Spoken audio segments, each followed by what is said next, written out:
Hello! Welcome to my Suburban Oasis.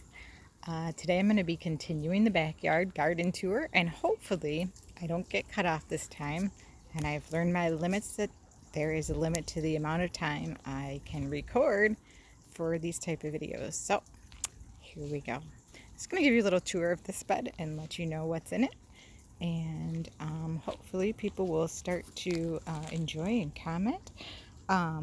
Here's a bed that I just planted a few days ago, actually, and I have some phlox in the back as well as in the front right here and here, and then there is a little bit of thyme that's planted in between them.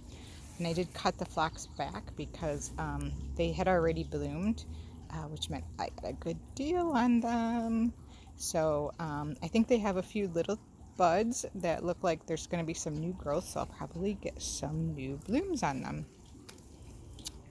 Over here I am trying out some Italian asters, and then there's this kind of columbine that, not columbine, is clematis that stands on its own and is not a vine. So we'll see how that, it grows about 10 to 12 inches tall.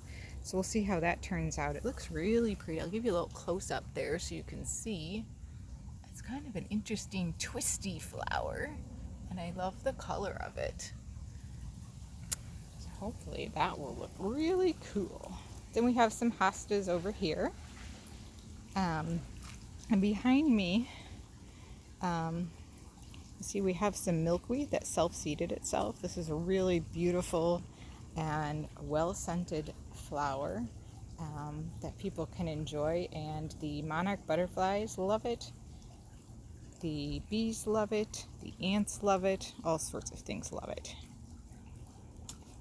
In this pot here, I have some sweet potato vine along with a geranium, which I had to cut back because it finished blooming, and then some sedum autumn joy, which is going to flower this fall. It's budding up. And then right here we have something called a buckthorn. It's not frequently seen in places, but I like it for its fine feathery foliage and thin branches there. To the left we have a little gay feather, Featherliatris Piccata, in the purple form. It also comes in white, which I don't have, but I have seen it and it's very pretty. And then for ground cover we have some ajuga bugleweed, which is the chocolate chip variety. I have some self-sowing, these are some, I'm losing my mind and trying to figure out the words of them. Irises. They're like Siberian irises, I think. I had some purple ones there a long time ago that I dug up, but I think they're trying to come back. I mean, like years ago. Here I have some of the Foxglove that has finished blooming.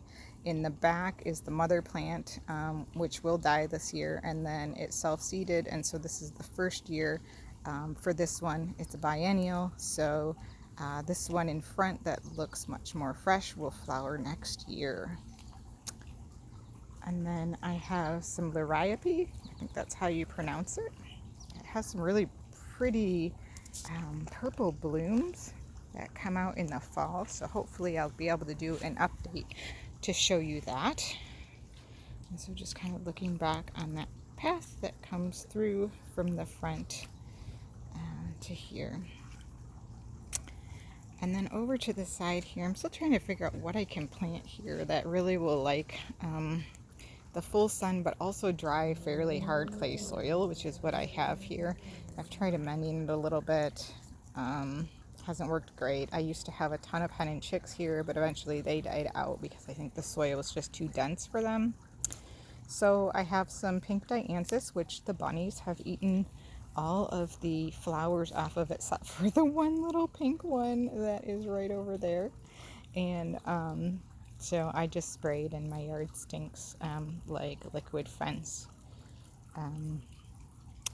But I do have some of this plum pudding heuchera that I planted here last fall, and it seems like it's doing okay, so we'll see how that goes. And then some sedum. I think that's called like Red Dragon. I bought it a long time ago and it kind of comes and goes over the years.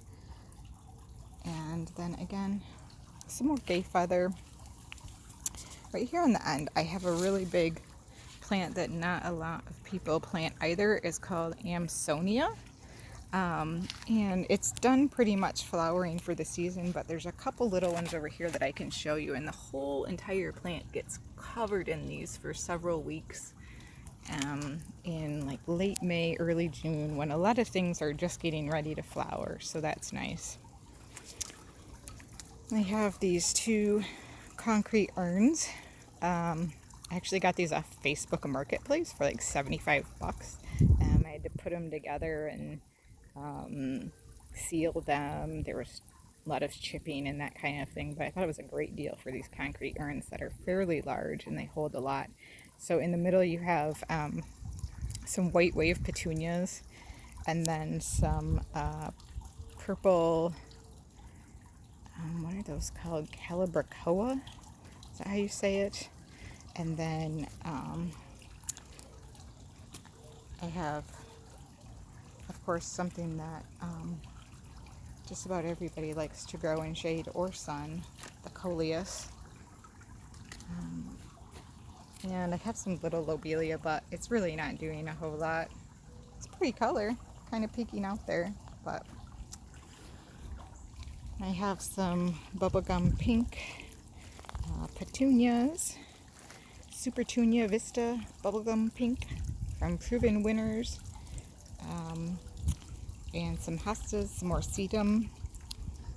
I'm gonna have to look up the version of this sedum as well. It's a really pretty purpley blue color, and I'm looking forward to seeing what it looks like this fall when it begins to flower. I think that'll be cool. Also, another thing you don't see very often that's behind this garlic chive is something called pasque-flower. This also blooms early, around May, and then it has some really pretty, almost clematis-like seed pods that come out after it, but the foliage is just really pretty. And then some geranium behind it, and some more Calibrachoa. I had a couple birch leaf spireas in here that I hate to even show you because they've got some kind of problem, like leaf spot or something. If somebody can tell me if that will go away, if I can fix it, that would be great. So I'll just stand back a little bit. The sun's coming out quite bright, so we'll probably end the video now.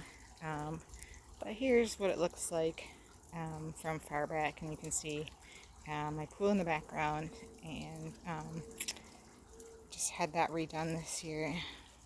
It looks so much better. Well, you guys, thanks for joining me today on this little tour, and this is part 2. I will continue my backyard tour tomorrow, and we will take a look at the fountain area and some areas that I'm working on as well. All right, talk to you later. Have a great night.